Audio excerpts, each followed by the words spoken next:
সেনাপ্রধান তিনি ভাষণ দিয়েছেন। তিনি বলেছেন বিগত সরকার চলে যাওয়ার পরে আমরা যে দেশটাকে একটা জায়গায় দাঁড় করাবো, দোষীদেরকে সামনে গ্রেপ্তার করব, এমন একটি পরিস্থিতি আমরা পারতেছি না সামাল দিতে। কারণ যারা সরকারে যাবে হবু সরকার এবং যারা সরকার থেকে নেমেছে এদের মধ্যে একটা আদান প্রদান চলছে, যার কারণে যারা দোষী ছিল এরা উইটান দিয়ে এরা পিছনের রাস্তা দিয়ে পলায়ন করতে বাধ্য হচ্ছে। কথা বলেন ঠিক কিনা? আজকে সেনাপ্রধান বলতে বাধ্য হচ্ছে আপনারা একটু শান্ত হন, দেশটাকে একটা শান্তশীল পরিবেশে নিয়ে গিয়ে আমাদেরকে এখান থেকে বিরত থাকার অবসর থাকার সুযোগটা দিন। কিন্তু সেই সুযোগ আমরা দিচ্ছি না, সেই সুযোগ আমরা কি দিচ্ছি না। আমরা কাদের উপরে ভরসা করি? আলেমদের উপরে ভরসা করতে পারেন না, মাহফিলের উপরে ভরসা করতে পারেন না, কার উপরে ভরসা করবেন? বিগত 19 সালে আবরার ফাহাদকে যেই ব্যক্তিরা হত্যা করেছিল তাদের মধ্যে 22 জন জেলখানায় ছিল খুনি আসামি। তার মধ্যে চুন্নি যেদিন পলায়ন করেছে অগাস্টে, তার পরের দিনে মুনতাসির আল জেমি নামে এক খুনি, আবরাউল ফাহাদ খুনি, এই ফাঁসির কাস্টের আসামি আজকে থেকে নিয়ে 6 মাস আগে জেলখানা থেকে পলায়ন করছে, কোনো পুলিশও জানে না। সুবহানাল্লাহ। কার উপরে ভরসা করবেন? এটা 2 দিন হলো প্রকাশ হওয়ার। আবরার ফাহাদকে হত্যা করার পরে জেলখানার আসামি, ফাঁসির কাস্টের আসামি এই জেমি আজকে থেকে নিয়ে 6 মাস আগে কোনাবাড়ি থানা থেকে পলায়ন করেছে, জেল হাজত থেকে পলায়ন করেছে, অথচ পুলিশও জানে না। পুলিশ তো জানেই না, সেই খুনি জেমির পরিবার থেকে বলতেছে আমরাও জানি না। আপনারা কার উপরে ভরসা করবেন? আলেম ছাড়া কোনো উপায় নাই। যাদের উপরে বিগত দিনে ভরসা করে বাংলাদেশটাকে ছেড়ে দিয়েছিলাম, তারা যেই অবস্থায় যেই পর্যায়ে বাংলাদেশটাকে নিয়ে গিয়েছে, আবারও কাদের উপরে ভরসা করে বাংলাদেশটাকে ছেড়ে দিবেন? সিনেমা ও নাটকের মধ্যে 5 বছর পরে আবারও সেই অবস্থা হবে, সেই জন্য তৈরি হন। অন্যথায় এখনই সিদ্ধান্ত নিতে হবে আপনি আপনার এই সোনার বাংলাকে কার উপরে ছেড়ে দিবেন। আমাদের বাংলাদেশের রাজনীতিগুলি হচ্ছে একটা নাটকের মতো।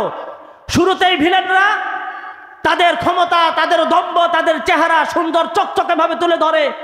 5 বছর পরে যেমন ভিলেন লেজ গুটিয়ে পলায়ন করে, ঠিক তেমনি ভাবে আমাদের বাংলাদেশের রাজনীতিগুলো হচ্ছে তেমন। কথা বলুন ঠিক কিনা? যারা বিগত সরকারের আমলে যারা নায়িকা ছিল, নায়ক ছিল, তারা যেমন আজকে পলায়ন করেছে, আজকেও নায়িকা এবং নায়কের ভেসে হবু সরকার হওয়ার জন্য আবারও সামনে যারা প্রায় তারা করতেছে, আমরা আশাবাদী এরা 5 বছর পরে আবারও পলায়ন করবে। এই জন্য সাবধান, কার হাতে ক্ষমতা দিবেন সাবধান। মানুষের পরিবর্তন হয়েছে, নীতির কোনো পরিবর্তন হয় নাই। এক হক্কানি পীর সাহেবের কাছে একজন দুধ বিক্রেতা বায়াত গ্রহণ করেছে, মুরিদ হয়েছে। পীর সাহেব বলে দিয়েছে, শোনো বাবু, তুমি তো দুধ বিক্রি করবে ঠিকই কথা, কিন্তু দুধ বিক্রি করার সময় দুধের মধ্যে কিন্তু পানি দেওয়া যাবে না। কি দেওয়া যাবে না? দুধের মধ্যে পানি দেওয়া যাবে না। এই দুধ বিক্রেতা বাড়িতে আসার পরে দেখতেছে রমজামা ব্যবসা, দুধের ব্যবসা, এখন সামনে রমজান মাস, দুধের চাহিদা বেশি না কম। এমত অবস্থায় পাতিলের মধ্যে আগেই পানি রাখছে। আগে কি রাখছে? পানি রাখার পরে ওখানে দুধ ঢালে। পাড়াপতিশি বলে, কি ব্যাপার গোয়াল সাহেব, দুধ ব্যাপারী, খবর কি? আগে তো দুধের মধ্যে পানি দিয়েছিলে, এখন তো দেখতেছি পানির মধ্যে দুধ দাও, কারণটা কি? এই গোয়াল দুধওয়ালা বলে যে, শোনো, আমি পীর সাহেবের কাছে মুরিদ হয়েছি, পীর সাহেব বলেছে দুধের মধ্যে পানি দেওয়া যাবে না, তাই এখন পানির মধ্যে দুধ দেই। কথা বুঝেন নাই? আগে আওয়ামী লীগ সরকার যেই সমস্ত কর্মকাণ্ড করেছে তাদেরই কর্মকাণ্ড এখন আমরা করতেছি, তবে ওই দুধওয়ালা বিক্রেতার মতো একটু পরিবর্তন করে। গত 2 দিন আগে দেখেন নাই, কুমিল্লা মহাসড়কে এক নারীকে ধর্ষণ করেছে, বাসের মধ্যে গণধর্ষণ করেছে। হুয়াই? কোন আওয়ামী লীগ করেছে? আমরা জানতে চাই। কোন ফ্যাসিস্টের ব্যক্তিরা করেছে আমরা জানতে চাই। অথচ তাদের হাতকে সমন্বিত করার জন্য বাংলাদেশকে আবার দুর্নীতিতে চ্যাম্পিয়ন করার জন্য আপনারা যে উঠে পড়ে লেগেছেন, এই মাসুল আপনাদেরকে দিতে হবে। কথা বলুন ঠিক কিনা?